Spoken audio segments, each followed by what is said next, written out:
Good evening, everybody. My name is Dennis Weil. I'm the Dean of the Institute of Design, and it's my pleasure to welcoming you to tonight's event. This is the second event we are holding in this current semester series of Latham Fellowship on Design and Data. And we already noticed last week that what's amazing about doing this online is that we get a true international audience, which is wonderful to have more of a global community here and going beyond Chicago, beyond the US, beyond North America, around the world. So thank you for joining us. And some of you are at very different time points. So it's very early in the morning in India and Australia. So thank you for joining. I just want to talk a little bit about what the Latham Fellowship is, and then I'll pass on to our faculty member, Zach Pino, to make the introduction for our speaker of tonight, which is Adrien Segal. The Latham Fellowship is about correct philosophy of Mr. Richard Latham, and they're selected based on their ability of pioneering new practices of design. Fellows give a lecture hosted by ID, and for the first time in the 30-year fellowship, these are being held online this year. And they share their emerging ideas with the ID community and the wider public by publishing freely available digital content. So this talk is being recorded and will be posted on the Latham Fellowship site on the ID website, as well as a short essay that will acknowledge their fellowship. And we are very excited about having Adrien Segal joining us this evening, and Zach will do the longer introduction. Obviously, her work on experiencing data is very interesting. I actually, Adrien, we didn't mention that to you. I was very early in my career. I was working at McDonald's and tried to figure out how to make the experience in the restaurant be felt by everybody of the 1.5 million, experienced by everybody, how to pass it on to everybody of 1.5 million. And I discovered that Lexus actually did a little sculpture, which was a stone in the water, that presented how you feel, how you should feel when you drive a Lexus. And they had this in every of their offices to actually allow employees to experience the feeling of Lexus. And I read your bio, it reminded me a little bit of that. So just quickly, some background on Richard Latham, who was born in 1920 and passed away in 1991. He was an influential figure in design planning and strategic design. He was not a graduate of the Institute of Design, but he actually studied at the architecture school at IIT in the 40s. He was director of Raymond Loewy's office in Chicago and later founded his own firm, where he specialized in product planning, pioneering a new important area for industrial designers. He probably was the first who introduced this area of design planning versus traditional industrial design. He was interested in making design a strategic impact on organizations and believed that the principle of design should be the core of planning. I think that's something we see very much again today, where design is getting more and more involved and needs to be involved in providing more future framing, providing more stakeholder engagement, and addressing some of the biggest challenges which we are focused on and call building intelligent futures. Committed to his philosophy, he was only working with visionaries who had deep respect for users and who understood that sustaining the organization depended upon this respect. With that, I hand over to Zach to introduce Adrien. And again, thank you for joining us this evening. Fantastic, thank you, Dennis. Before I do a formal introduction here, I'd like to draw attention to a couple of features that we have planned for the evening. Many of you have already encountered the little chat window that exists at the bottom of your screen and the bottom right of your screen of the Zoom window. Here, we would love it if anybody who is participating in the lecture tonight can throw in any thoughts.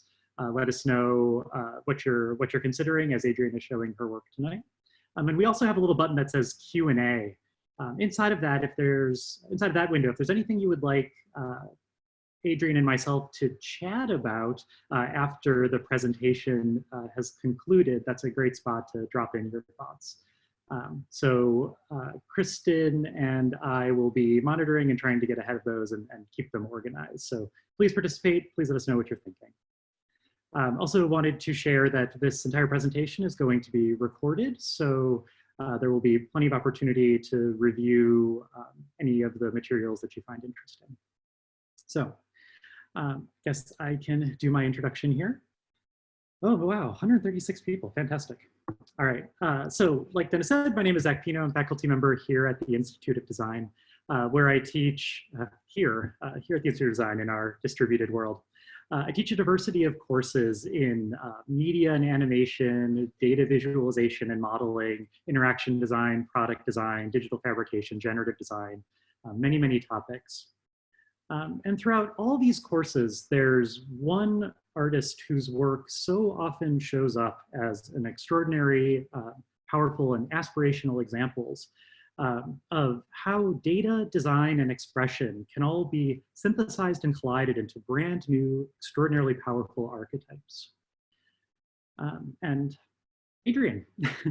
So Adrien's a California native and a current Oakland resident with a background in furniture design. She produces extraordinary organic large-scale forms shaped by data, data that describes phenomena, natural phenomena, and anthropogenic phenomena, all tied to her personal experiences.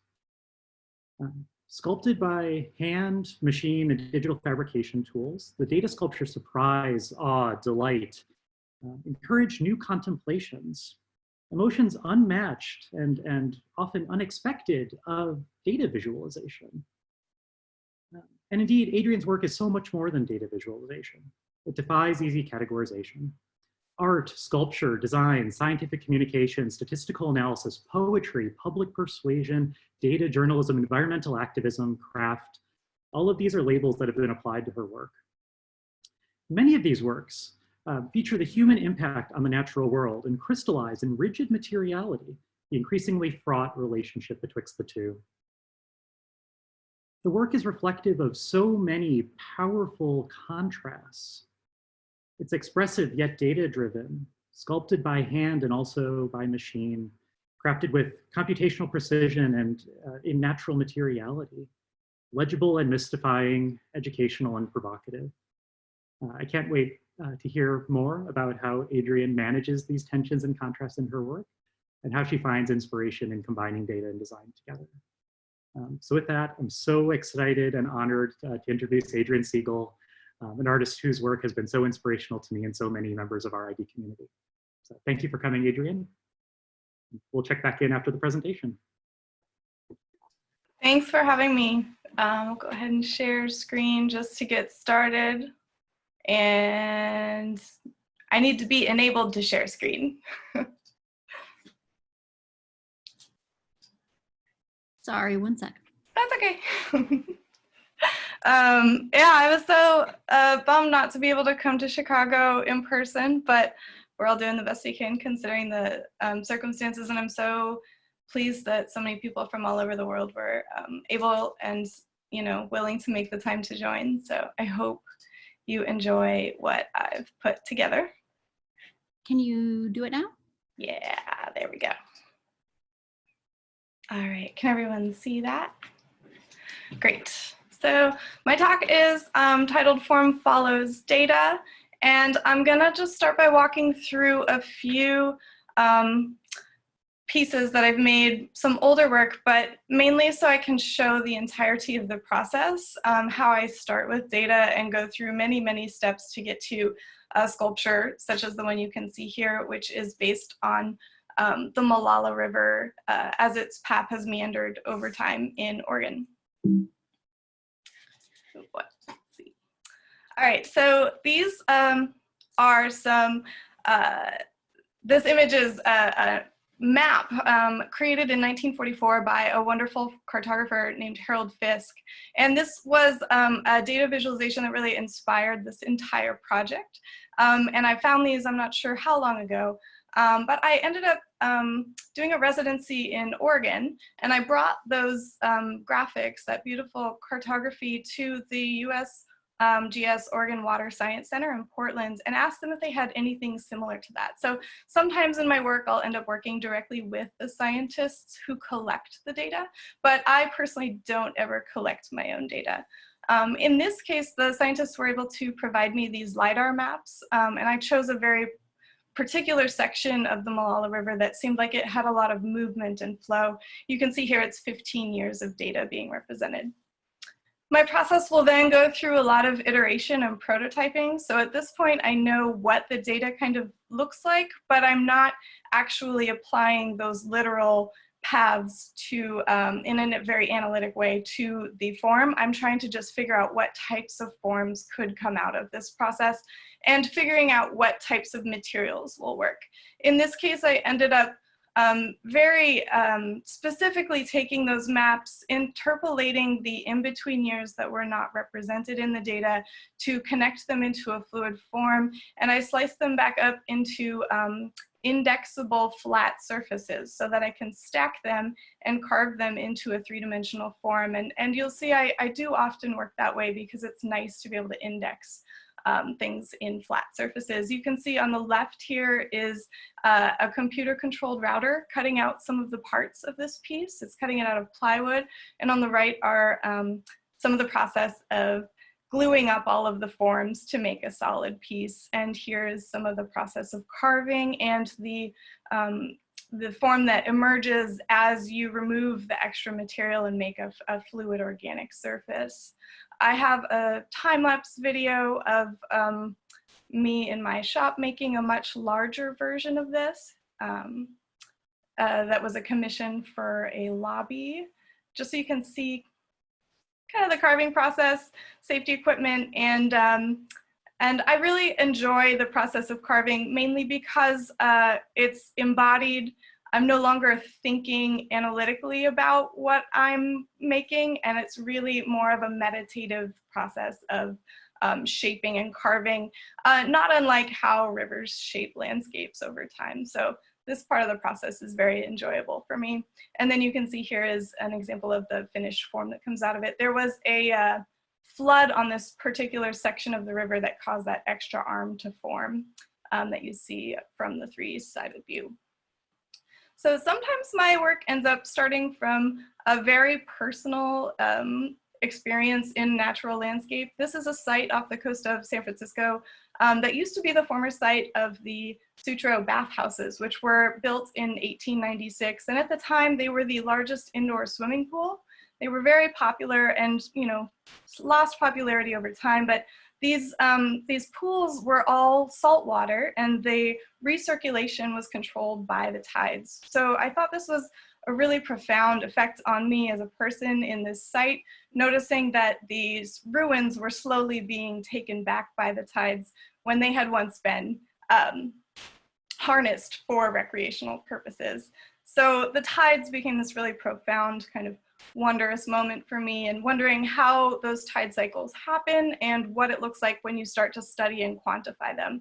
So that led my research into the NOAA's, which is the US, National Oceanographic Association's website. They have a historic archive of tides, and the San Francisco station is actually one of the longest operating tide stations. So you can go there and download data going back to the mid-1800s, I believe. When you reduce the tide measurements this is an entire day down into numbers, what you're seeing here is it's from May 23rd, 2007, and every 6 minutes they take a measurement of the tides, so how high the ocean level is. From that same website, you can also download a simple daily chart, which you see on the left there.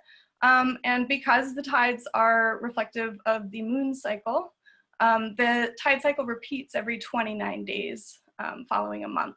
And in this case, I took a full cycle, traced them all, and layered them on top of each other. And this is the point usually at a project where I have explored the data and I've realized that there's something poetic and evocative that could be represented in a more three-dimensional form, which leads to more of a design sketching process. So really thinking about proportion, scale, materials, and orientation, how I can extrapolate this data into forms that really capture the essence of the patterns and the changes over time that are happening, but so that you can kind of walk around them and see them in space.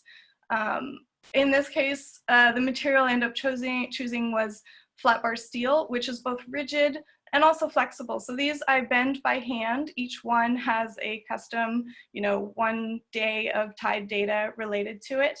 And I did the entire 29 days and stacked them into a framework of a wood kind of structure I've made. So this work was created when I was still working more in the realm of furniture design. So I like to use materials that are familiar, in scales that are familiar, but ultimately the piece is meant to capture changes that you cannot see in one moment of just standing next to the ocean.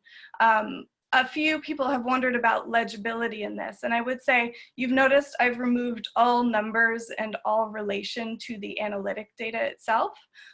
People have recognized what this is without being told. Usually anyone who's familiar with tide patterns, so sailors and surfers, know instantaneously what is being represented here, and other people, I usually will leave some indication of what the source data is in the title of the piece. So this is a series that is called Tidal Datum. This one's for San Francisco, and I've done 2 other versions of this piece, one for data using data off the coast of Louisiana on the left, and then this one on the right is from Kachemak Bay in Alaska, where I did a commission for the Harbor Master building, and you can see that's a suspended version of this concept. In that sense, you can see this work is somewhat generative. The data can change, but the overall format can stay the same. Sometimes my work is influenced by learning a fact that really just makes me wonder what's going on in the world and how the world works. So in this case, you can see on the left, that's an image of the Colorado River Delta. The water in the Delta has not hit the ocean for a very, very long time. It's completely dry. And learning that fact really made me wonder what we're using so much water for in this country. I just kind of want to know where it's all going. I also grew up in Colorado, so I'm very familiar with arid landscapes and canyon forms.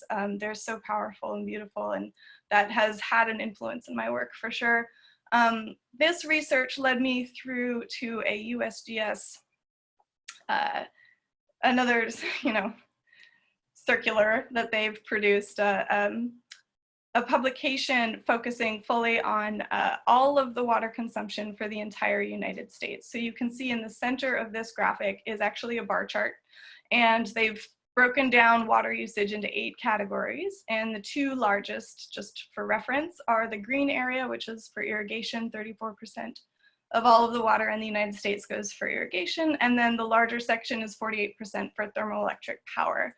And I was really surprised learning in that fact. And that kind of told me that maybe there's some information here that could be expressed in a poetic way. Again, this is sketching, knowing somewhat what the data will look like once it's applied to the form, but without holding myself to being completely accurate to the data. I'm referencing arid landscapes and canyons in this piece, really trying to get the effect of the lack of water and the carving away. And then I will go through and painstakingly apply the data from the resource onto the forms that I'm creating. So if you take a look here very quickly, the bottom is the year 2000, the top is 1950. So similarly, as water carves away from the top of the canyon to the bottom, that's where we're most recent. And you can see the levels are then represented in the x-axis. These are the 2-dimensional layout of all the parts that make up this piece. So can easily be cut out either with digital fabrication from there, or in this case, you can tell from the marks from the image on the left that these pieces were bandsawed. So I cut them out by hand, printed out all the templates, and followed the lines as best as possible. So every step has some degree of translation, but I do strive to stay as true to the data as possible. These are some of the tools I use for carving. You can see some abrasive grinders. I also do a lot of handwork without electric tools, particularly with sanding, and of course safety equipment. Grinding plywood is not good if you breathe it. And ultimately the piece in this case ends up like this. And this piece is still kind of walking the line between suggesting perhaps a functional object, but not necessarily per se. I mentioned I grew up in Colorado. This is right at the base of the mountains, the Flatirons and boulders where I grew up. And the feeling of being in snow is something that has also had deep influence on me and brings a lot of joy. And the work I did on the river piece previously shown really led me down a thread of research through snowfall data. So when we start to look at snowfall data, you notice there's a reduction of a measurement of snow down to a pure number. Here we have the raw data for a site in Ebbets Pass. And this is the chart that it goes with that. You can see this is a full year, but it's over the water year so that you see the bulk of the winter season in the center. And this is a measurement of snow water equivalent, which means how much water is actually in the snowpack. So for this particular site, I collected as many data sets as I could going back in time. This is 31 years of snowfall data. You can see there's quite a bit of variation in how much snow we get, particularly in California. Water is incredibly variable from season to season. I'll then again go through sketching, in this case, building up a topography and shaping it back, essentially lofting those 31 years of data together. And here's where I'm starting to build some carcass work, and you can tell sort of on the left are drawers. So I've sliced up that large curved lofted surface of the actual graphs. And in this case, I ended up deciding to make a cabinet. And that is because the function was feeding the idea and enhancing the data concept. So the idea of water being stored in the snowpack in the winter and then releasing in the summer to feed streams. And this is such a beautiful natural process that I wanted to use the medium of furniture to convey that so that it has some more meaningful connection to you in your life. So the drawers are directly correlated to how much water we have in the snowpack. The size of the drawers are very small for very dry years. And you can see some of the drawers you can't store anything at all. So some correlation to what's happening out in the big, beautiful world to what happens in our daily lives. I want to take a few steps back just to talk a little bit about data physicalization because it's such a new thing. And I did say data physicalization, so it's distinct from visualization. And I'll talk a little bit about why. So normally with visual encoding, you've got several criteria or variables that you can change to encode something graphically with data. You've got shape, size, value, texture, color, orientation, and then position. This isn't a new practice. William Playfair on the left was credited with inventing the bar chart, the pie chart, was working in the 1800s, and then W.E.B. Du Bois, he goes by Du Bois, a lesser known economist, also one of the original founders of the NAACP, who did some really wonderful graphics of data visualization focusing on Black families and whatnot in the 1900s. And then if you do a quick search online, you can see there's tons of data visualization today. It's blown up as a field and it's getting bigger, and most current visualizations are done on a computer, which is great as well. And what I find so thrilling and wonderful about working within physicalization is that you added a few more variables that you can encode with, particularly material and space, which I find, living in the physical world is a very compelling way for me to work and to express my ideas. So once you get into the physical world in particular, you expand beyond just relying on the eye to represent data.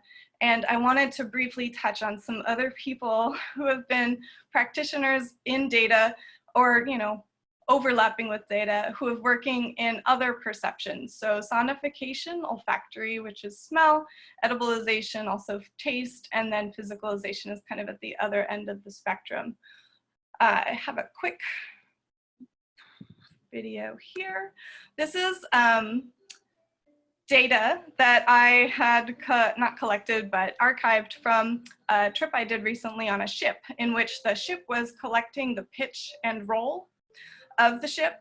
The two-tone is a really fun It's a really fun online tool that you can use. You can upload any data you have, tell it what instrument you want it to play, you can change chords, and just to quickly sonify tabular data.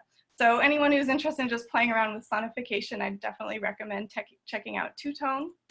A wonderful woman who's doing a lot of work in smell and olfactory is Sissel Tolas.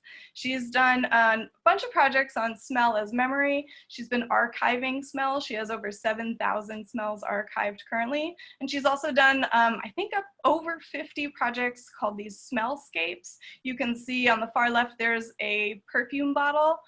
She's really exploring how we can use smell to convey information, to trigger memory, and how smells can be measured. She has a chemistry background. So in the perfume you see there is actually smells she collected around Berlin and then fabricated into her own perfume bottle, which are then shown in art galleries and whatnot.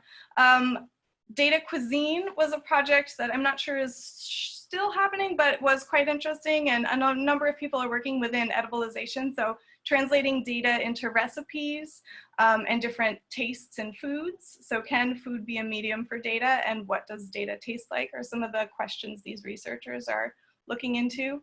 And then we come to physicalization. So the basic definition is a physical artifact whose geometry or material properties encode data. That term can be used synonymously, I'd say, with data sculpture.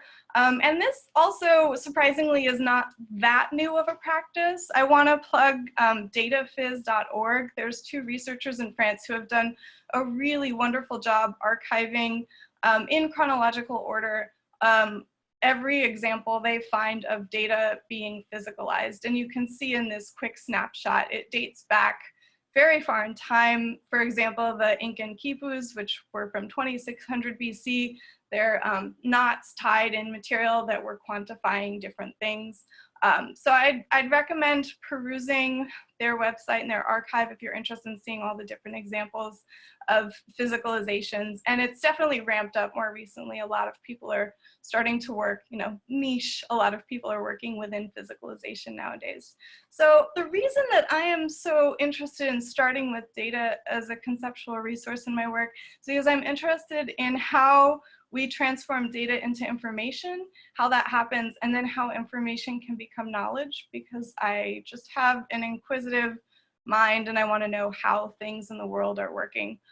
So I'll talk a little bit about how that process works. For me, we have to talk about representation when we start to talk about information, because data in and of its raw form must be represented in some way for it to become information. I've got this example of the pipe, and some of these theories date back to Aristotle. So I want to kind of break it down into stages. So you've got the object, which is the symbol that's being represented. The manner is the way the symbol is represented, and then the means is the material that is used to represent it. In a really simple form, here I've got an example of a bust of Aristotle. You have the original man, the manner, sculpting, marble is the material, and you end up with a bust. This is slightly not accurate because this bust is a Roman era replica of a bronze Greek original. So this is a representation of a representation we're looking at. When you start to look at how things are represented, particularly in data and particular to now, the process gets a little bit more complicated. It's not quite as straightforward as the marble carving example. So we've got the object, in this case, I use the example of snowfall, the reduction to a numerical tabular format. And then we've got the manner is usually with code in a computer. It means the medium becomes pixels on a screen that then get either printed, but in reality, most of us only see data visualizations on a screen, as it were. So this becomes a much more complicated process, and it's just worth thinking about. Another thing that's very important when you start talking about representation, not just of information, but of anything, is semiotics. So you've got signs and symbols and icons, and what's really important to know about symbols is that they are not a universal way to communicate. They are particular to a culture, and they must be learned within that culture. So these all are examples: the bass clef indicating that you would use your left hand when playing the piano, what a stoplight means, Old English language letters, anything that doesn't have a direct connection between the shape and the meaning indicates that it must be learned culturally. And then finally, the symbol for the artist formerly known as Prince is a more contemporary example. Furthermore, when we start to talk about objectivity, which is what all of the scientific conventions we have today are founded on, you realize that objectivity and the definition of objectivity has changed over time. In this case, I've got an example of Ernst Haeckel, who really represents the early 19th century idealized nature, representing nature in its perfection, which isn't actually how nature happens, and then mechanical objectivity. So this is Edward Muybridge using the camera to capture and study how horses move, putting an instrument of technology in between the human and what is being studied to further this idea of objectivity. But again, influenced by the time in which you live, the technology that's available, and some of the cultural and moral beliefs that are permanent at the time. So the whole idea of objectivity and that science is founded on objectivity is that the belief is that we must separate the human from the emotions to be able to understand truths about the world. And I think the idea of separating separating emotion from rational thinking, there are some holes in that theory. This all kind of dates back to Descartes, who believed that to obtain the best results, emotions must be kept out. Rational processing must be unencumbered by passion. The idea has pervaded that we can separate logical, rational thought from emotional thought. And I think that a few researchers more recently have done a really good job at breaking down that myth. And when you start to look at how decision-making happens in the brain, you start to realize there are really good examples and evidence of the fact that emotions are quite necessary in the decision-making process. I would turn anyone who's interested in this idea to this book, Descartes' Error by Antonio Damasio. He's a neurologist who's been studying the brain. He had a patient named Elliot, who was a businessman, very successful, ended up having a tumor in his prefrontal cortex that needed to be removed. And it removed and damaged the part of his brain that allowed him to have emotions. And ultimately, the result of that damage was that this man was no longer able to make any decisions. He could endlessly rationalize the pros and cons of doing this or that, but ultimately, without having the memory and the emotional connection to be able to make a decision, he was paralyzed and was not able to make decisions, and his life fell apart. So those are all good reasons why emotion actually plays quite an important role in how data leads to information, helps us make better decisions.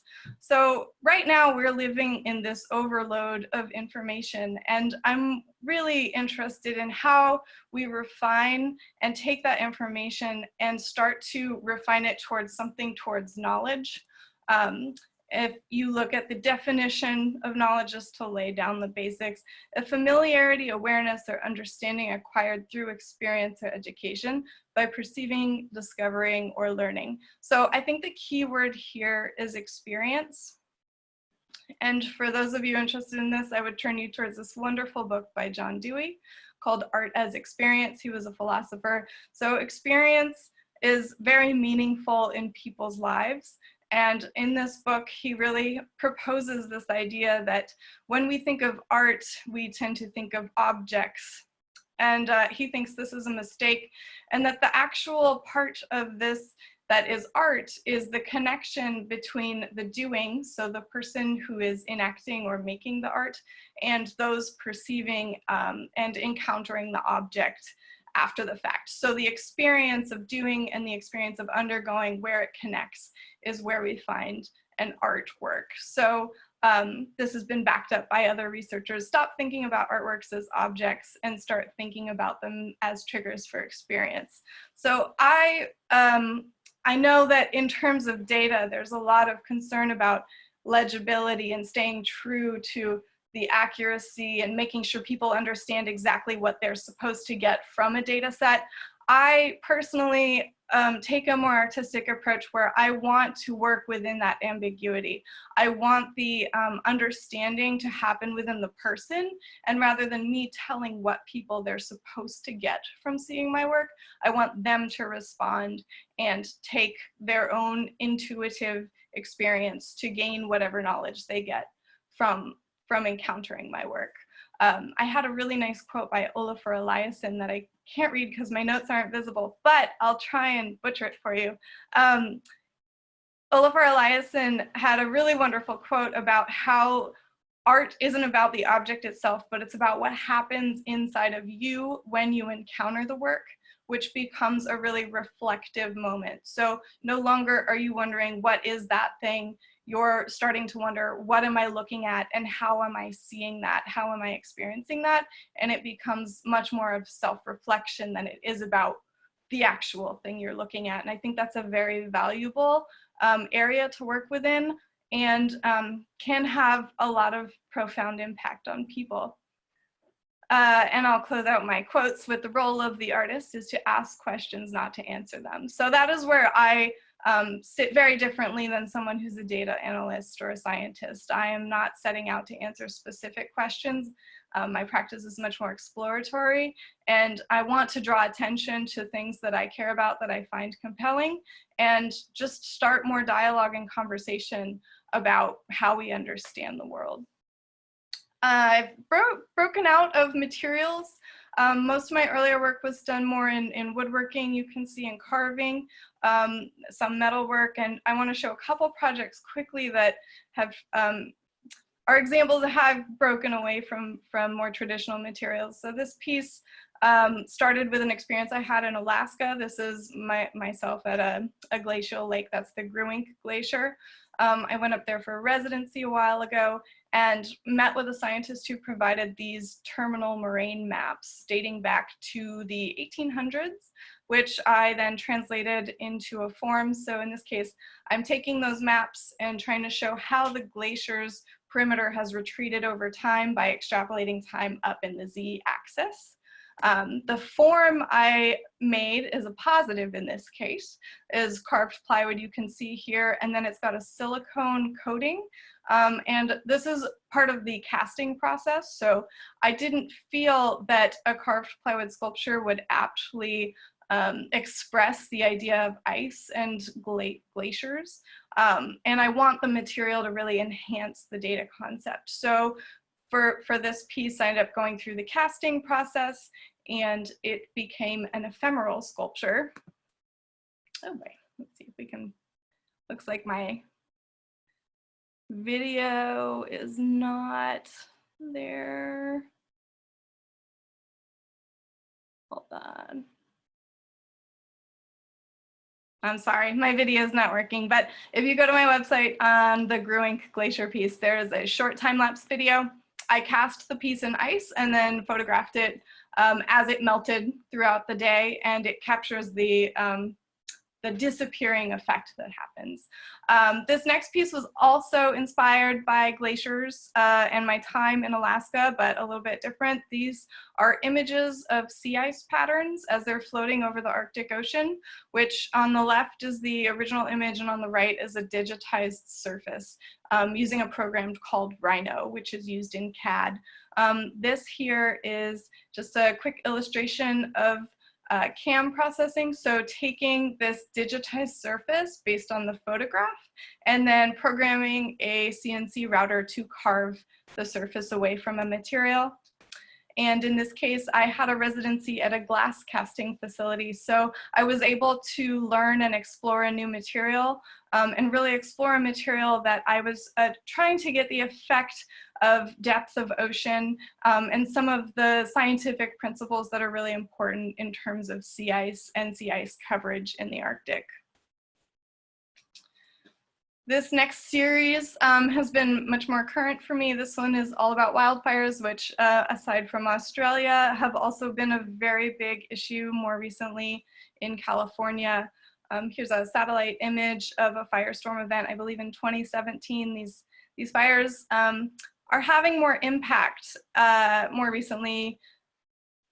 And the important thing about fires that I'm really interested in is how we talk about them as a society, how they are these natural disasters, but in a way, they're not quite so natural.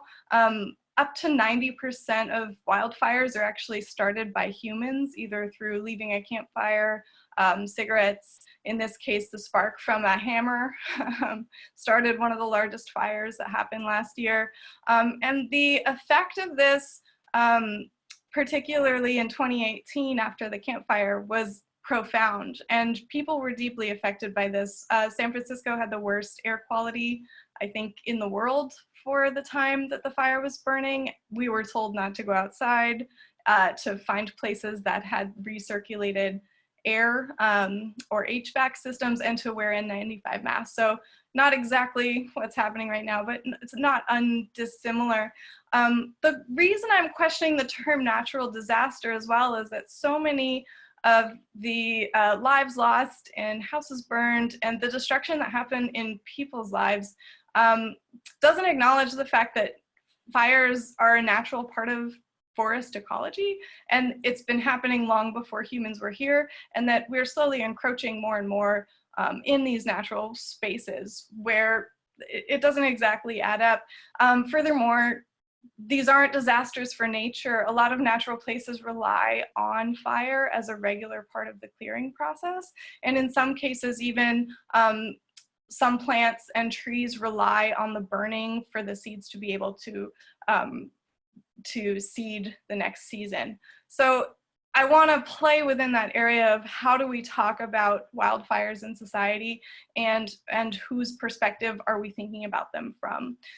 This is how science measures wildfires. So this is a wildfire progression map showing the perimeter with different timestamps. This particular fire is the Rim Fire, which happened outside of Yosemite National Park in 2013. I ended up starting this project by doing some illustrations. These were based on CAD models I had made of the form, really trying to figure out how I could make a sculpture, but hitting some roadblocks that were preventing me from doing so. And in the meantime, I was able to make some really interesting drawings from that. There's a quick image of me inking them. In this case, I actually harvested some of the wood from certain fires in California. I scraped off the charcoal, ground them down, and learned how to make my own ink. So you can see that's a process of making ink and trying to play with the connection of the material, not just buying materials from the art store to represent the idea about how can the material itself really embody the poeticness and the specificity of this event and the site that it happened in. This was another major fire, one of the, I think currently holds the third largest fire in California history, down near San Diego, the Cedar Fire of 2003. And this one I ended up making the first sculpture from. You can see here is some of the process. And the sculptural form is similar in that I'm extrapolating time through the vertical space. So you can see this fire started on October 25th and it finished on October 30th, or at least that's when the sculpture finishes. I sometimes cut it down if the fire burns too long. I want to get the most impactful part of the event that happens. In this case, I bent all of the perimeters and used clay to make the form. So there's a few other shots. And I've done a few other fires now.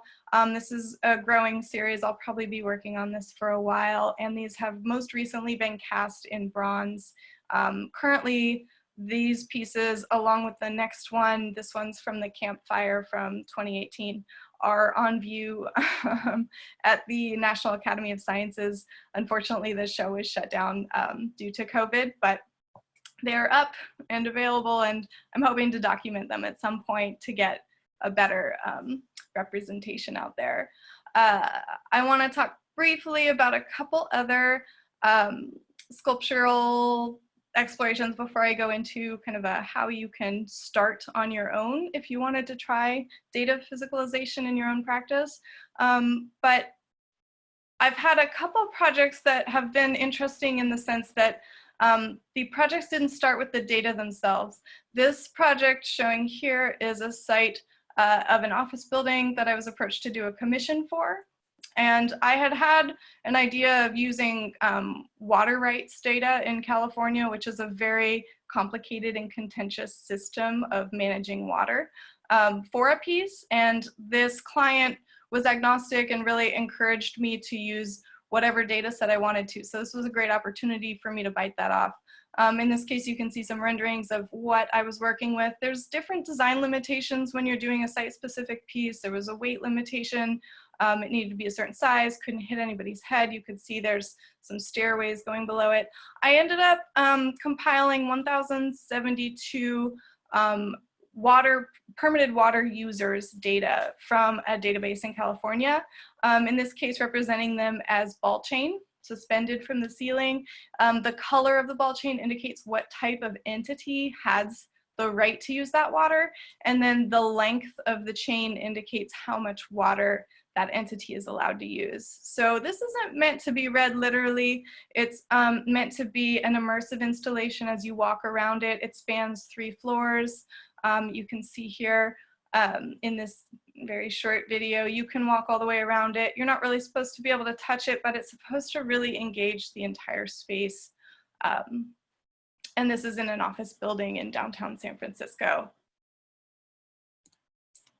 And then the last project I wanted to mention is this piece about wheat data. I was approached with very specific data about a wheat pathogen, which was genetic data you can see here. This wheat pathogen has moved around the world. I'm just gonna quickly go through a bunch of imagery that I came across in the process of research. And I ended up compiling these into a more graphic form. So very different than my other sculptural work, but these ended up becoming the form of a mandala, a repeating geometric circular form using all of the imagery. And I made a series of 3 that all tell some story about the history of wheat throughout society. So this second one is about famine, since wheat is obviously a major food source for the world, and a big component of this pathogen is thinking about famine and how that might affect people. So here is this one. Most famines are caused by humans, so I kind of wanted to convey that through the piece.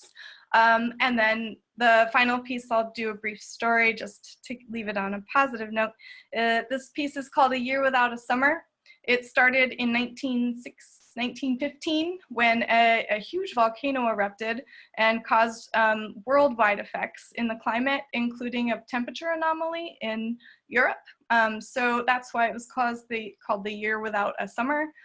Because of the lack of oats to feed horses, there were crop shortages. A German inventor ended up coming up with horseless transportation, an early form of the bicycle.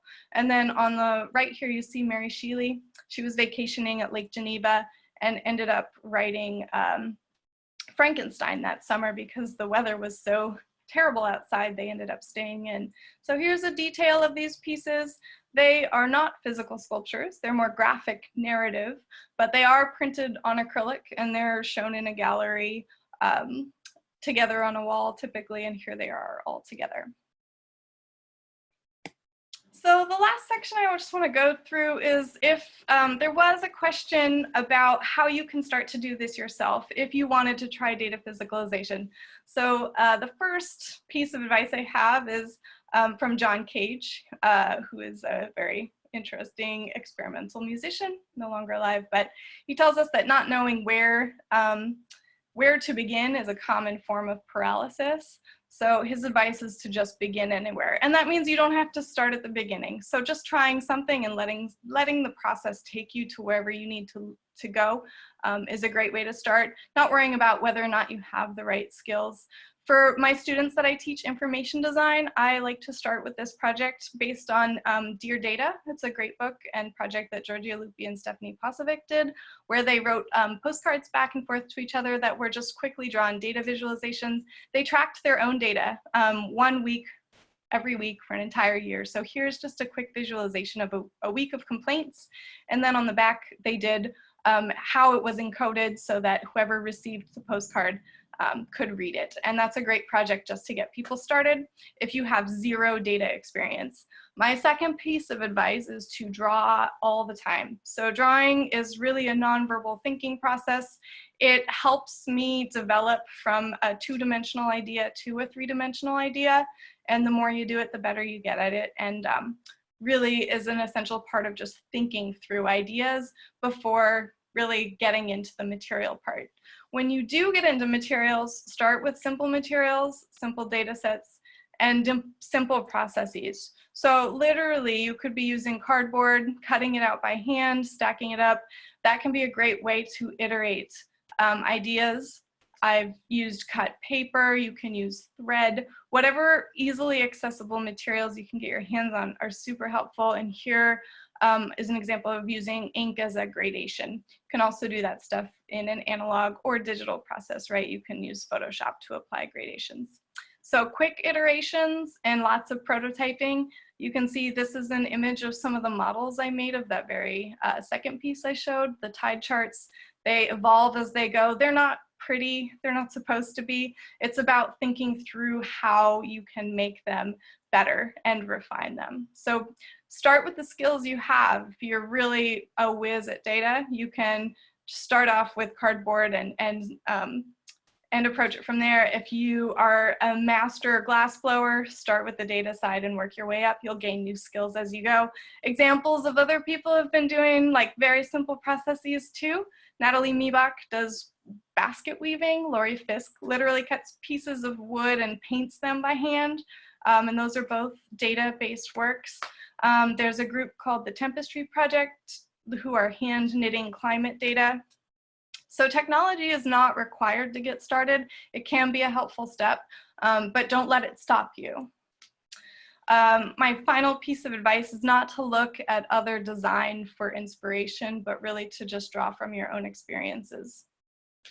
And just to recognize that it is a process and there are ups and downs, and you really just need to be patient and persistent, and the process will bring you to the right place that you need to be.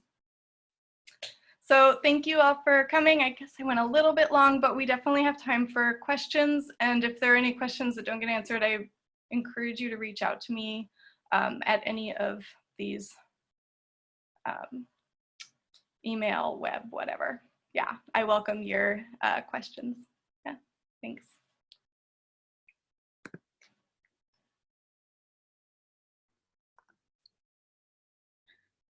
Well, awesome. Well, thank you so much for that, Adrien. It's fantastic to get a glimpse of your process. And I'm sure all of the students here appreciate the advice on how to get into this extraordinarily new and potentially powerful discipline of data physicalization. So I just would ask everybody in the audience here, if you have any questions or anything that you would like Adrien to speak to, please let us know in the question and answer session if you can.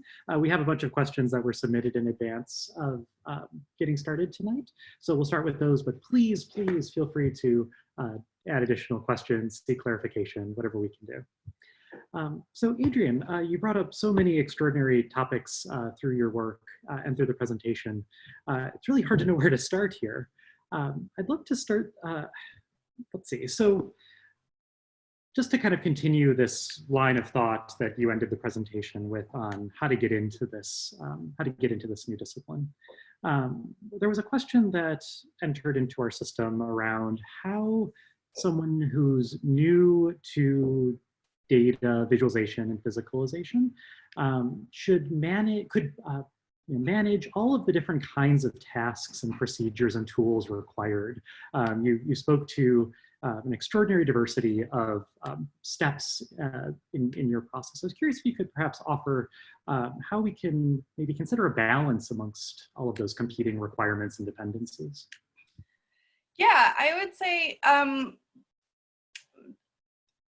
just learning new skills as needed has really been helpful for me, and then asking for help. So if you have friends who can show you tips or tricks on using that particular program, or working with a certain tool, or whatever step of data that might be foreign to you that you haven't done yet, doing a Google search every time you need to learn how to do a new particular thing. So picking up steps as you go. I find that I get so bogged down if I'm like, oh, I really need to learn that program to be able to do that project, that's where I end up in a paralysis. And just having as many friends and acquaintances and people that you can call on for help if possible is the best way to kind of learn new things. And then of course, for example, I don't know how to cast bronze at the scale I wanted to cast bronze with myself. It's fine to rely on outsourcing parts of a project if it really helps you get to the end point. And that's fairly common in, I think, the professional world. Teams of people work on projects. As an independent artist, I end up doing a lot of this myself, which is great because I love learning new skills and it keeps me engaged. But yes, is daunting as well. Could you perhaps speak to some of these? There's a lot of questions in the QA area here that are popping in about some new materials where you might need to pick up some new skills going into the future here. So is there anything you're excited to explore in future works? Oh, that's a good question. It's strange because I sort of will dip into new territory and then dip back into the familiar. So once I go so far out on a limb, I would say for the fire pieces, since I was working on those most recently, I've had to learn a very new process to be able to make the waxes that then get turned into bronze, and that's been very challenging. And so I tend to come back to the familiar, and for me, that's carving wood, essentially. So I'll go out on a limb, learn a whole new process, and then come back to what's familiar to me. I also, just due to the situation and having to switch a lot of the teaching I do to online learning, has really pushed me into developing more of the technology side. So it's a really hard thing for me to balance.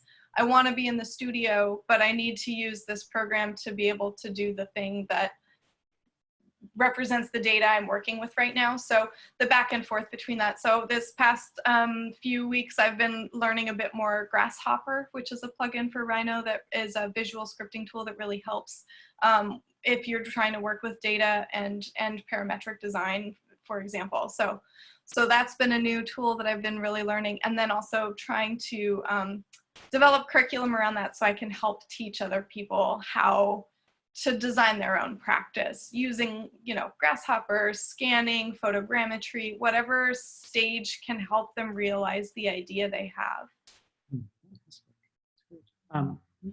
It's so great to hear about, that there might be some struggles and new learnings, because your work seems so effortless. This, the beautiful connections that your work makes between the input data and these, extraordinarily beautiful outcomes that are so poetically interlinked.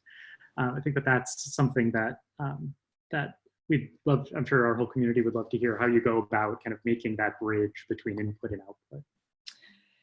Absolutely.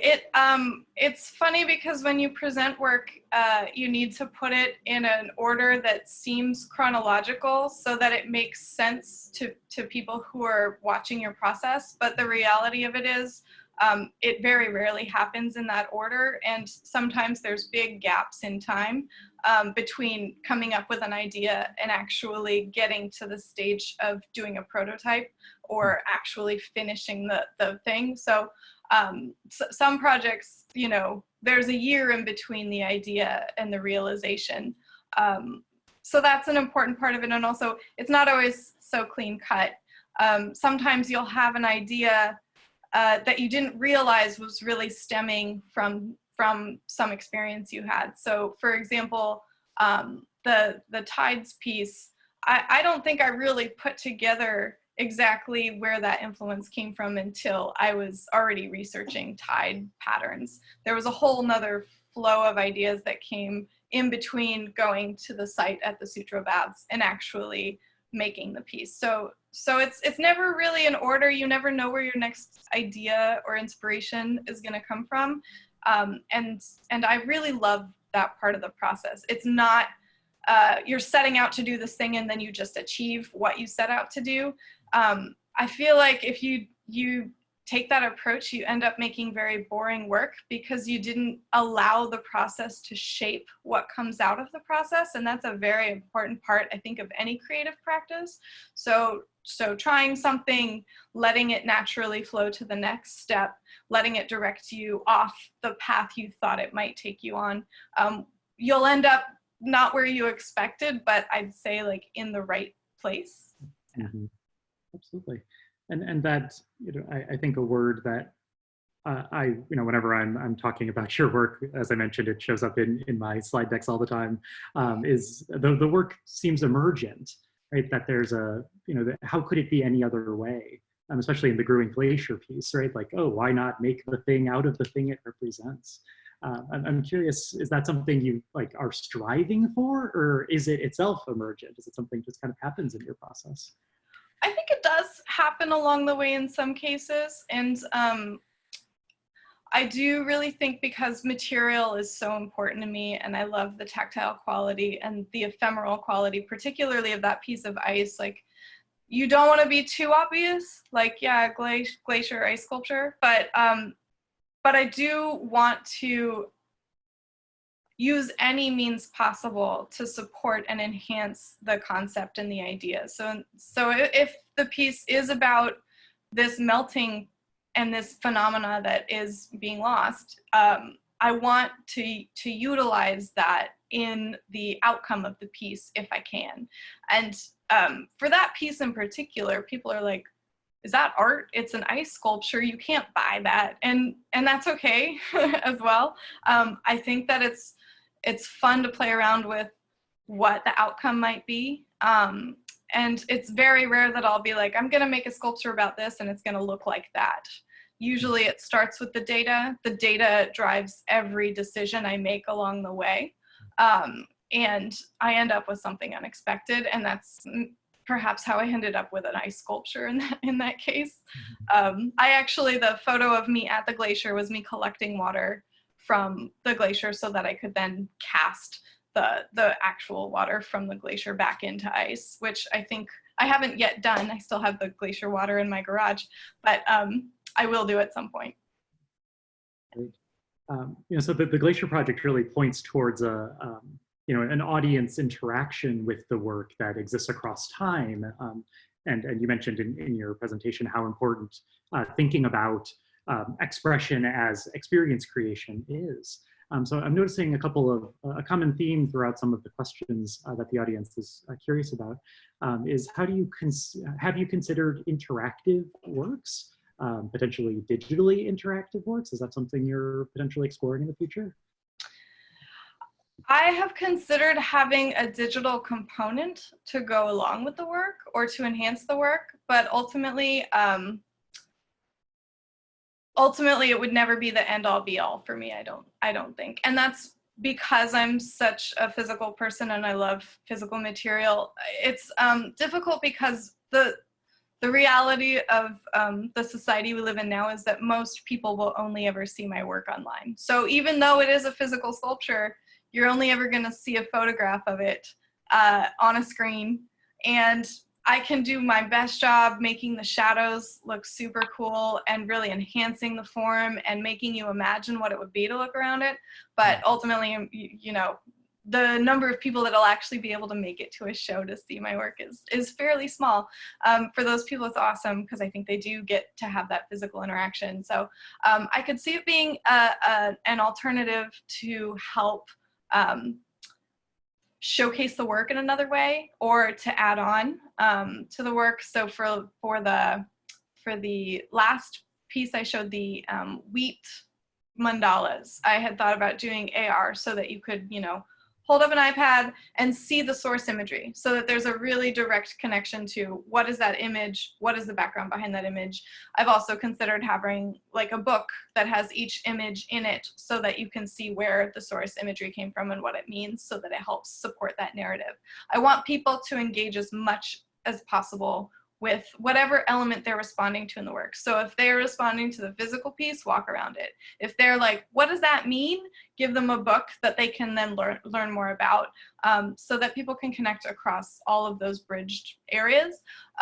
So I'm not opposed to doing a interactive digitally piece, but ultimately I think it would still need to have some component of physical space just because that's very inherent to who I am as a person.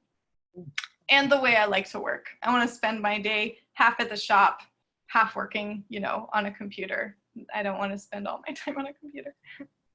Well, and does that kind of does that comport also in the same kind of considerations around physical interactivity and kinetic objects, or is that something that's a little bit more in play? Yeah, same. I've had the similar question where, so I'm representing these monumental changes over time, but as a static object, right? Which doesn't actually seem like it would make sense. But I forget which friend I was talking to who is a musician, and I'm super fascinated with temporal experiences, right? Because when you hear a piece of music, you're brought on a journey and it's in real time. Right, so that is a beautiful experience, and you don't get the same experience when you're looking at a static object. So if I made something that moved, that was somehow kinetic, that would be capitalizing on just motion in another way. And I'm not opposed to using that for the right idea or the right data set. But ultimately what I found is that by creating a static representation, the viewer are the moving piece, and by you moving around the piece and being able to take in different parts at different times, I feel like it would be another moving part if the sculpture was also moving, and that would make it a little bit harder to comprehend exactly what you're working with. But again, none of these are hard, fast rules because it depends on the data set. If the data set called for something that shifted as you moved around it, I would learn how to do that. Yeah, and so you're now bringing us into another set of common questions here, which is around how you would imagine people experiencing your works, and what are some of the ways in which perhaps you could share some stories around hearts and minds being changed through your work, or any kind of individual experiences that you've observed? Yeah, there have been some moments that have been really special where I've given a presentation or had a show and someone will come up to me, and I had one guy once who was like, I grew up next to the Malala River. Like, I used to swim in that river. That is so cool, because he had a personal connection to that site, right? So those moments are really wonderful. I had another friend, now friend, come up to me after a conference, and I had used a slide of his that he took from satellite imagery showing the rim fire as it progressed. And he was like, I created that. And those particular moments of connection are super thrilling, and to answer one of the other questions, sort of keep me going. When I get an email from a scientist who's like, I love what you're doing with data, even though it's not like purely analytic, those are really meaningful interactions for me, and really help if I'm having like a not so great day. I don't know if that answers your question fully, but those moments are really powerful. I guess I would also say that I'm sorry the video of the glacier piece didn't work, but sometimes when I've shown that one, I've gotten, the like, at the end of the video when the piece collapses and disappears. And that kind of gives an effect that that something's working. And I also showed that piece once at a gallery, which was a terrible idea because showing an ice sculpture in a gallery just doesn't work very well. But for the opening, people were really interested. They were like, what is that ice? I think someone even licked it. They really wanted to touch it and feel that it was cold. And that really tells me that like something about that interaction and that experience was tapping into people's curiosity in a way that I'm trying to interact. Absolutely. And in that same space, I'm wondering, are you intending your works to be persuasive? Are you expecting someone to walk in and you know, have a bone to pick with you? I invite all responses. I'm not trying to it's a great question. I'm not trying to persuade anyone to believe one thing or another. I want people to have some kind of experience with it and then respond in whatever way they're gonna respond. Yeah. Cool. And has there ever been I don't mean to dwell on this, and I'm super curious though, has there ever been someone coming in who's a climate change denialist who has exhibited pressure on you, or?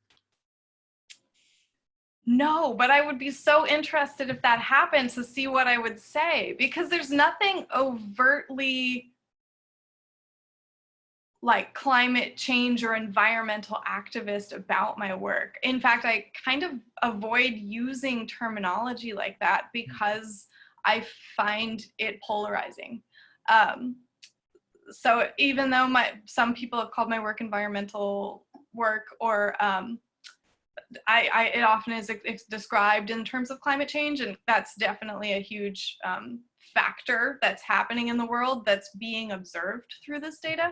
I don't ever put those words in the descriptions of the projects or promote them as such. So it's interesting to see who responds and where they're coming from. So if someone did come in and say, what are you talking about all this climate change? I think I'd be interested to see how I would respond to that. Cool. Now, I wonder with kind of some of the pressures that have been put on the census and on the EPA in recent times, do you see your work as potentially becoming like accidentally political in its dependence on public data sets and open access information? Accidentally. I don't know. I can see how it could be politicized. I think that it is so wonderful that the country we live in provides that data for free for anyone to use for whatever purpose they want. And I think that more people should be utilizing and exploring some of that data, because there's so much out there that could be harnessed for something. Yeah. I'm okay if other people perceive it as being a political statement. It says more about the person viewing it than it does about what I'm doing, I think. Yeah. Located very much on the interpretation side, right? Yes, I love that ambiguity. That's where I like to sit right there and see what happens. And so does that mean there's many questions, and you saw a couple of them around how you might in the future engage COVID-19 related data? Is that something where, because it's so present and so accessible, it's that much less interesting to visualize yourself or physicalize? That's a really good question. I think when I may end up doing something with virus data eventually. I don't know if I would leave it specific to COVID. When the COVID stuff first started happening, I read this amazing book that's like this thick, all about the history of viruses in human society, and that was fascinating. And what I find so interesting is how different every pandemic, every virus is in terms of how contagious it is, how it affects people, how it moves across space and time. And so I think if I was going to do something virus related, it would have to be more all-encompassing. So we're living right now in the time of COVID-19, but I'm more interested in like what happened before, how is it related to other viruses, and where does it situate in this bigger spectrum of time-space continuum. And I can imagine that is really like an extraordinary tension in your process when you're needing to engage, a human lifetime and the incredible speed with which computers can churn through data. And then the content of the work is these incredible geologic timescales. Does that ever kind of get in your head a little bit? Is it hard to engage this, time in such diverse ways? I think at the beginning, it's really great to just have the filter wide open. And then as you start to parse out all of the different elements and forces that are at play in a given data set or a given idea, you start to narrow it down and filter it to what's really essential and important. And that distills into a more unified expression of my interpretation of that grand scheme of things. So it's overwhelming at first, but is a necessary step in the process to get to something that really captures what I feel and think about that thing, whatever it may be. Yeah. Well, and you mentioned how buoying, however you say that word, that when a scientist reaches out to you or when an audience member reaches out to you, and because the work itself, I'm sure you're not working with easy data sets. Right? These are, as you said, the word disaster is perhaps not the right word, but these are data sets that show change often in a not positive direction. So perhaps if I can ask, are there any tactics you have for kind of managing confidence, managing your own morale while working on a project of this type? That's a good question. I think that the inquiry kind of keeps me going, even if the challenge is great. I try to avoid using data sets that are too huge because I just don't have the computer processing power to do so. I try to narrow it down. And I think the whole idea of big data is the more data we have, the better information. I don't think that's actually true. I think the better information we have, the closer we get to knowledge. So trying to parse out what information really tells you something important is what I like to focus on. It definitely, I guess that kind of answers, yeah, it can be overwhelming at times, but if ever I hit a point where I can't work anymore on it, or I'm not sure how to push through to the next stage, I'll put a project aside for a while and let it percolate and kind of come back to it with fresh eyes later. And that can really help. And that's definitely worked for several of the projects I showed today. Yeah. And to that point about kind of the relevance of the data, maybe that's the wrong word, but we have an interesting question here around how you would consider kind of engaging some data that's a little bit closer to a human experience. Not that climate adaptation isn't experienceable, but so the specific text of the question here references perhaps crimes or murder or rape counts in a geographic area. Is that something you've considered engaging in your work? I think if there was some really compelling narrative behind that particular data set, I would. It's not that I'm intentionally avoiding, I guess, human data per se, but I guess I would say that I'm more data about crime and traffic. And, those types of data are quite prevalent in society, and they're very well represented in terms of data visualization, and can sometimes overwhelm data sets that don't quite have as much visibility. Climate data in particular is interesting to me because most of the data sets only are really getting comprehensive in the last 30 to 40 years when satellites started going up. And most of the data previous to that about the natural world really is limited to observational data. So I'm excited that there's finally some data sets that show long-term trends in the natural environment. I briefly mentioned that I grew up in a very like naturally beautiful place, and that has had a huge impact on me. So that is also why I think I'm drawn to those particular data sets. But the more I've branched out in terms of types of data I'm trying to use, particularly with like the wheat project and all the research I did regarding famines, that's absolutely human related and quite depressing and hard to read actually. But if the project calls for it and there's a really compelling story behind it, yeah, I'll definitely bite it off, even if it's really hard to do so. Yeah, and I would also say that at this point in time, climate data is pretty depressing too. There's definitely some documentation of climate scientists having some depression from studying the potential, you know, end of the world as we know it. So there's a lot of hard stuff in the world. And you know, a different kind of difficulty perhaps is handling highly technical data sets and needing to learn extraordinarily diverse new vocabularies and learning how to even just read the chart required to do the thing you want to do. So, so there's some questions here around how you see yourself in engaging data sets, let's say around environmental phenomena, as intentionally not a data scientist and also not an environmental scientist. Sorry, what was that last part? Just kind of how you see yourself relating to not as being not a data scientist and not an environmental scientist. Yes, good question.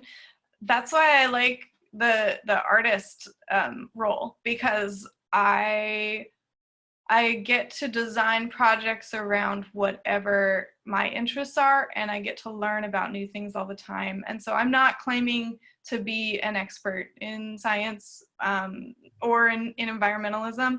And I think this is some of the role that all creative people take.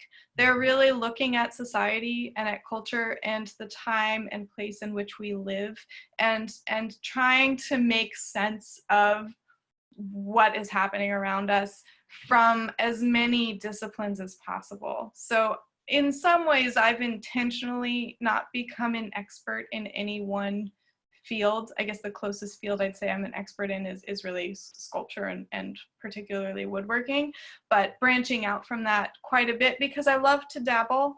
I love to tie seemingly disparate ideas together through my work and to bridge between, you know, essentially things related to emotion and things related to reason, and how we can start to reconcile some of the separation that's been happening throughout the history that humans have been living for, you know, a while. So I like working within as many different, pulling from as many different places in society and in culture that I can, and tying technology into that. So it's really I'm spreading a broad net and trying to distill something that really captures elements of all of those things being tied together. Absolutely. Yeah. And does that mean you're ever, this is a great question, does the form that ends up getting produced ever surprise you because you're coming at it with eyes, you know, kind of eyes open to new experience? Yes. Yes, I would say yes. I can't say like any sculpture in particular has surprised me. I would definitely say that sometimes you have an idea for transforming a data set into something, and you're like, oh, it would be so cool if I could find the data set to do this, and I think it would be cool if it looked, you know, somewhat like this. And you realize when you start to dig into it, either the data doesn't exist, which is, you know, potentially a problem, or you look at the data and it actually doesn't do what you think it was gonna do. Like you thought it was gonna make this crazy articulating, like curvaceous form, and it kind of just falls flat. And there's definitely projects that have just been like, actually that one didn't make it through, you know? So that can happen on one side. And then sometimes when they do come through, I think what really keeps piquing my interest, especially how I've been working in series, is that Like, for example, the fire sculptures. Every fire has a totally different shape. Like some of them might be kind of similar, but because of the way the wind blows when it's happening, because of the way the brush is oriented, because of if it's in a city or encroaching on a city from wildlife, or like just the geography of the landscape it's burning in, all of those things have a huge effect on the shape that ends up coming out of that. And I love the moment of discovery when I can get through processing the data into an extrapolated three-dimensional form, because that is always surprising to be like, I didn't know it was going to do this twist at the top. Like those are the nice moments for sure. And does that mean then that there's some questions about kind of the relationship between a two-dimensional understanding and a 3D projection in your work? Do you tend to kind of intuit these forms as two-dimensional cross-sections as you're working on them, or is it a 3D loft from the start? It's a lot of back and forth. So it's a lot of two-dimensional drawing to three-dimensional kind of iterations of what I think it might look like, and then going back to 2D, and then probably going into a computer to apply the actual shapes, and then realizing I didn't think through some part of it all the way and needing to go back to like figure out how I might do that. And ultimately I'll start folding in, like I'll sculpt some clay based on sort of what I think it might look like too. So there is an incredible amount of back and forth between 2D and 3D to get there. I wish I could say I could just like imagine the thing in my head finished and just like do it, but every step, some minor thing changes and it leads you down a slightly different path, or the material properties are something we haven't really talked about. But when you are making things out of physical materials, you are beholden to the physical properties of those materials. So if you're carving something out of wood, you got to consider how it's going to expand and contract. When you're casting a piece in ice, you have to think about how long does it need to be in the freezer so that it comes out of the cast at 6 a.m. so I can get the video to shoot in one day. You know, there's a lot of trial and error and figuring out how to reverse engineer that process. And then also you're collaborating with the material. You are beholden to its properties just as much as it is beholden to you shaping it. And so there's kind of all these pressures coming from every direction, right? You were speaking so eloquently to letting the data take the lead. And then, oh wait, turns out the data is making a form that doesn't comport with your understanding of the issue you're wanting to embed in the work, and the material properties don't agree with you, and perhaps it's site specific, introducing more pressures on the work.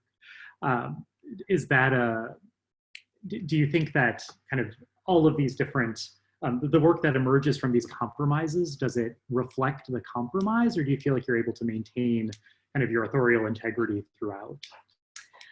I think that those compromises are essential to the process, because we're constantly negotiating between all of these different forces. And so, you know, so is nature, so are people. Like, we're constantly trying to respond and adjust to what's happening around us. So I think that if that idea reflects through the work that comes out and through the process I get in making that work, then that is a good part of it. So the compromises, I think it's not so much about me being an authoritarian and like imposing my will of what I think the data should look like on the thing that I decided to make it out of. It's much more of a negotiating role. And that's perhaps where there's the most slippage between your practice and kind of a traditional art practice, which is much more rooted in authorial or authoritarian, you know, kind of persistence and perseverance. Mm-hmm. And, you know, is that something that through your career you've had different opinions on, or is it something that has come naturally? I would say it's a skill that I've developed over time. So, you know, I've definitely had pieces that I made that I ended up not liking in the end. And, you know, those ones I didn't include in the presentation, right? So it's happened less and less the farther along in the process I go. And each time I'm able to create a piece, I get a little bit better and a little bit better. at being able to gauge all of those forces and how they might play out. And then not so much to have more control over the process moving forward, but just to be able to anticipate how the process might flow a little bit better. Yeah. I think, I suspect everybody in the audience here who has a design background is thinking like, oh, we love those constraints. That's what we're always looking for, so we don't have to make the decision ourselves. I'm curious, are you thinking that, you know, for example, there's some questions about how you might imagine your work fitting into other sorts of site-specific contexts or just other contexts in general? Are you exploring anything that would put different kinds of pressures on your project, like, for example, non-museum contexts or non-site-specific contexts? Yeah, well, I guess in terms of site-specific, I've done a couple public art proposals recently that definitely have challenged how my practice can evolve to fit a specific place with constraints, interaction, usage, maintenance, all of the things that become design constraints when you're talking about making a form that will be put out in public space that might be outside and need to hold up to the weather or whatever those considerations might be. That's been definitely growing in a new way. And I guess now that we've been kind of staying at home, figuring out new ways I can still be creative without going to the shop as much. So, you know, learning skills, really having a practice that's adaptable to whatever situation I might end up in. So some of the residencies I've done over the years I've ended up in places that don't have any workshop, and you've just got to do research and figure out what can you do with what's around you to still have a creative practice that you feel is valuable and meaningful, but might not look like what it looks like in a perfect ideal situation. And I think sometimes that can be the most interesting growth that happens. Like when you have those constraints, you end up making work in new ways that was somewhat unexpected, but really brings out a new skill set you have that you might not have known you had. And that is a very valuable stage and step in getting your work to another level, I think. I'm seeing this conversation we're having around authorship. I'm seeing some questions in here about how you might entertain some participatory engagement with perhaps a community in your process. Is that something on the table? Participatory engagement in terms of like a community that shares ideas, or more like in a piece? Oh, maybe both. Yeah, if it was in a sculpture, I was going to say there's a few different really interesting artists. I don't know if I know the data that do more like exhibition pieces where it's like there's ping pong balls and there's this whole contraption and you like vote based on which thing you put the ping pong balls in, and over time the communal vote becomes visible in the sculpture, right? So that's one way that like people have dealt with that. But in terms of like a broader discussion, I definitely do that through teaching. It's weird, I teach furniture design and I teach information design. So I teach at the two ends of the spectrum of my own practice, and I haven't quite figured out a way to engage workshop kind of teaching in which I can bridge them, because it does require like a computer lab to do some stuff and digital fabrication to do some stuff, and you know that you can do small workshops definitely, and I'm definitely open to that. And I was scheduled to teach a few workshops this summer that got canceled, but I will definitely keep pushing that forward in the future, and I'm hoping to use the summer of downtime to really develop better curriculum and workshop style projects I can help facilitate others to engage more in this process, because it's data physicalization people, they're a niche, and I have had wonderful opportunities to meet up with them if you end up in the right conference at the right time and really seek them out. They're spread out across the world. but those finding people with similar minds who are exploring a similar practice but in different ways has been really valuable. So the more I can grow that community, I am open to it for sure. Yeah. And you mentioned on a previous call how important the collaborations you've had with scientists has been as people participating in your work, and you know, how perhaps unusual it would be from their side of kind of engaging a project that is about data and information, but where art or an expression is taking the lead. Is that, could you perhaps share some stories around how you and scientists have worked together to develop it? That's a great question. I would say most of the work I've done with scientists up until recently has been more of like a meeting handoff. And I've really grappled with how to make that connection more meaningful. And I've talked to a lot of people who have facilitated collaborations between scientists and artists. There's a few different places that have residencies specifically about partnering scientists and artists to work together that are compelling. But most of what I've been able to do is like, the scientists have their expertise, they create this data that then gets handed off. And there's some interaction that goes back and forth. And the project with the wheat data was one of those projects. The scientists were on hand to answer questions. I flew to Canada to meet them.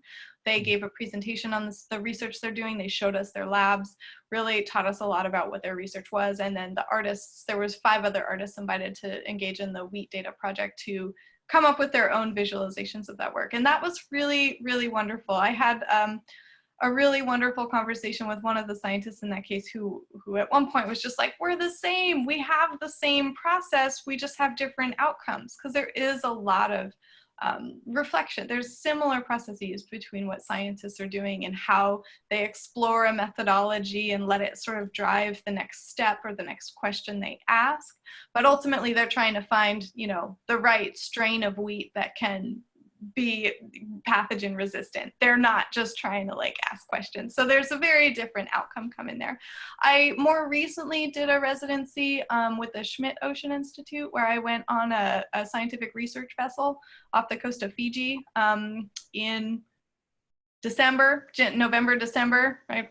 Thanksgiving to Christmas, and was really wonderful to work kind of embedded with the scientific team, having meals with them, asking them questions about what they were studying. And I ended up actually helping a few of the scientist grad students kind of work with them to show them how to use a CAD program to take some of their data and turn it into a 3-dimensional form. And it was really simple stuff, but it was really cool. And I would love to be able to do that more. You know, maybe a dream in the future would be to have some kind of workshop that invited scientists specifically to bring, you know, some aspect of data or to try and work with it more directly. But I think it would need to be scientists that are receptive to going that extra step because they have so much, they do really important work. It's so time consuming and they're so dedicated. And I don't know if all scientists would really see the art side of things really being you know, worth shifting a bunch of their time towards that outcome. So I've found that meeting somewhere in the middle works really well. And I'm absolutely open to like branching out beyond that and doing something more involved. That's fantastic to hear. I think we're always trying to figure out how to bring in all of the, as many different sorts of stakeholders as possible into our design process. And that sounds like you're kind of similarly casting an open net here. Yeah. Cool. So I'm trying to make sure we hit all the different topics here. And one that has come up in a couple questions and came up in several of the questions we received in advance is how you consider bias, that hard word that will always accompany any conversation about data and data visualization. So I was wondering if you had any thoughts around some of the words that are popping up here: bias, distortion, how our work might be through data physicalization read to imply something that perhaps is not embedded in the data itself.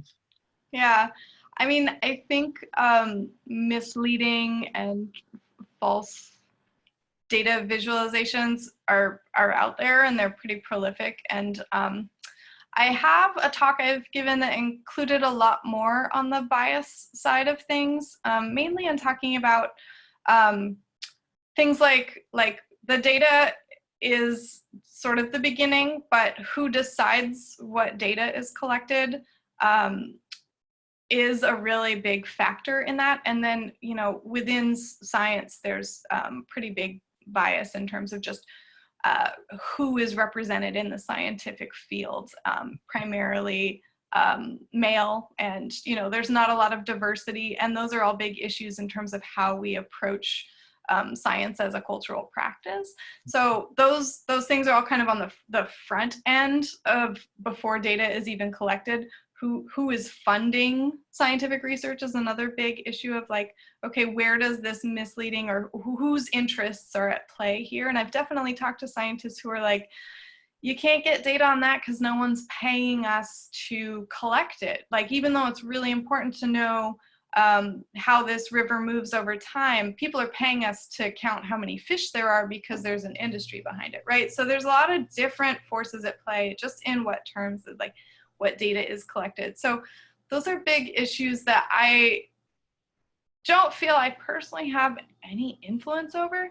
In terms of my work and me being worried about people misunderstanding the data that I'm including in my work, I think because I fall under this more ambiguous sculpture art field, it's not intended to be read literally. Like, you can't take the tide tables on the boat with you and use them to figure out when you go out to sea and when you come back, right? It's not the same. You could try. It's not the same as the book that has all the daily tide charts that you refer to. So there's a really different purpose to the artwork in this case. And I would be so interested to see, like, because I'm intentionally trying to be ambiguous about what people glean in terms of meaning from the data I use, I don't think that they could come up with an understanding that was wrong, because it would be, I might be digging myself into a hole. Whatever they respond to is a valid response. There's no one to say, you're understanding that artwork wrong. Like, you need to understand it a different way, because then it would be me imposing my belief, or whoever imposing their belief on what someone's supposed to understand. And I think that's one of the wonderful things about art. No one can tell you what art you're supposed to like or not like. And that's why I stick to art when it comes to my medium of expression. That being said, there's plenty of examples of misleading data sets out there. A lot of them are posted on Fox News, you know, going against conventions of data visualization, making a pie chart that doesn't add up to 100%. Like, that is pretty overtly misleading, and that happens all the time. So I think the overarching idea is, like, we're in this mass of information. We just need better information. We need to filter out all of these different versions of the same information to figure out exactly what can be turned into knowledge. I know that's sort of an abstract way of saying that, but the information age is overwhelming us with so much information. That's where we end up with alternative facts and false news and all of these different versions of the same thing. And I see that as a big problem in the practice and field of data visualization as a whole. And why I really like being an artist kind of one step to the side of that and saying, well, I'm not claiming truth here. Anyone who claims truth automatically gets skepticism from me. So I want to know, like, where did that research come from? Who paid for that visualization? All of the questions behind it that really tell you about what those people's intentions are. I'm very transparent about what my intentions are. I'm an artist. I love material. I want to use data to convey ideas and feelings to get the essence of an idea across. I'm not claiming I'm, you know, the one and only truth about why glaciers are melting. I don't want to play that role. Yeah. On that, you're kind of pointing to something that I often bring up in class. Sorry, anybody who's here who heard me say this a million times, but the kind of the terrible state the world is in, or at least the Western world is in with respect to data literacy, and that so many data visualizations are being produced with the idea that the audience carries an expertise in the data that's being presented. And so your work fills a very unique niche that is more at the front end of that experience, right? How can we generate awareness and interest in these natural phenomena? Could you imagine, like, what would it be like to be producing data physicalizations for scientists? You imagined your work existing not at the front end, but rather existing in a more traditional data visualization space. Oh, that would be so interesting. I would love the challenge. All right, let's find some scientists if anybody's in the audience. Yeah. We've got excellent competencies here. Very cool. Let's see, I'm wanting to make sure, like I say, we hit all the topics here. Kristen, do you want to jump in? Anything I've not covered? Hi there.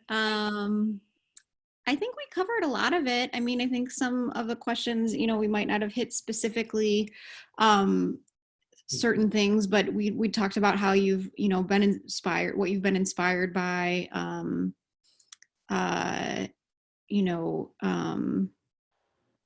different ways of approaching, different ways that you approach the work. I don't know if you'd want to talk a little bit about, sorry, just maybe, and I know we probably should get going soon, but if just a little bit about like any future plans, maybe would be a good way to wrap. Yeah. So any data sets leaping out at you off the page these days? Yeah, what is next? I don't know. I felt like I've been, like I said, not all my work is data-based, and most currently I've been just doing a lot of carving in my shop just to play with form.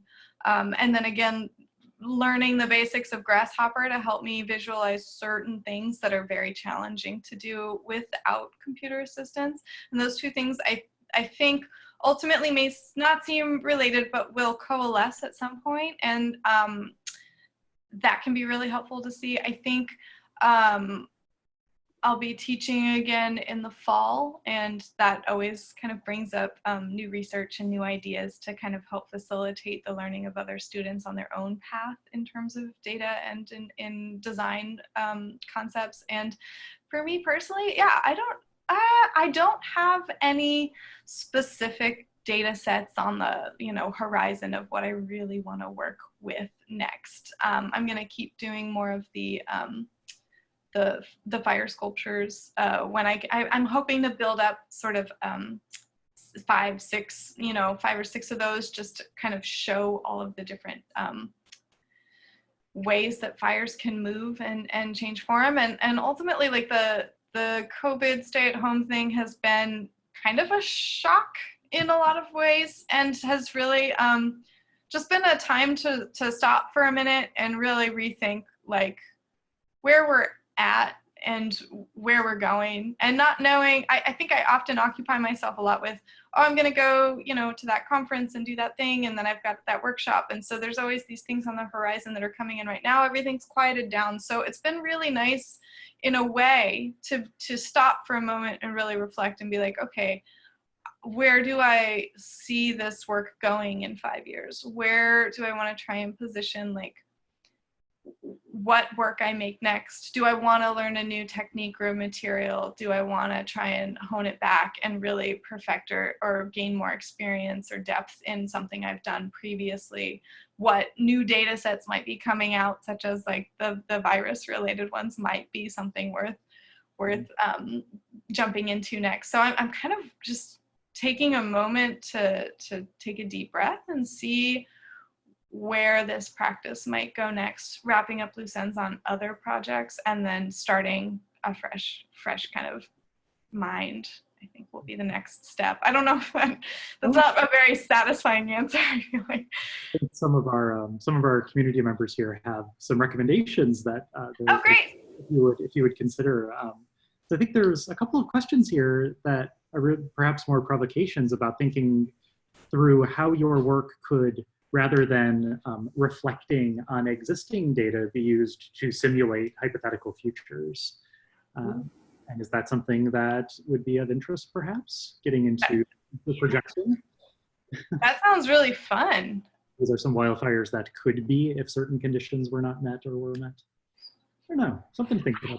I haven't thought, that's a great suggestion. I love that idea, hypothetical futures. I mean, I love that art and design is often about imagining a better way, a better system, some shift, like, you know, if you can design something and make it look real, maybe it might become real. So yeah, that has been an idea that I would love to toy with more. Yeah. Cool. Well, I mean, there's a really great perhaps question to end on here, which is, you used the word poetic a couple of times in your work, and there's a few questions here relating to if you could perhaps speak to how poetry fits into your work and how you understand it and engage it, and then also are there any references to poetry or literature you might recommend to our community here? Ooh, that's a good question. I don't use poetry in the literal sense in that words are not really, like, writing literature is not really my forte. I read a lot. I read about half fiction, not half nonfiction. And that's like a good balance for me. But in terms of poetic, in describing the work, I think that that word helps set it apart from the literal and from the legibility and the discussion kind of we talked about how didactic the work needs to be versus how much I want to incorporate some of that emotional response that I talked about. And finding a balance between that rational and emotional is really the key central force that's pushing the work forward. So that's, I think, why the term poetic really fits in well. And in terms of literature, I mentioned a number of books and quotes of people, figures, historical figures, philosophers, artists, writers that I find quite inspirational in the talk. And I haven't prepared it fully, but I'll put together a citation list just so that if people want to reference that later or look into those, I can send that to you, Zach, and if it needs to, or Kristen, and it can go out with the recording or something to the participants so they can kind of go off on themselves. I would say whenever I read a scientific paper or do research that leads me down a path, I'll end up looking at the citations, see who else they're referencing, and that will take this really organic flow of consciousness path that you never quite know where you're going to end up, but you usually find some really interesting things along the way. And that, I would say, is almost like poetry in and of itself. It's much more about following a feeling, going to the next piece, and just seeing where you end up, where it takes you. And that can apply to research, and it can apply to art, it can apply to data visualization. I think it's something that might bring a good effect to our lives if we think more about how the poetics of space and time and life can really play into how we spend our lives. I can't imagine better words to end on.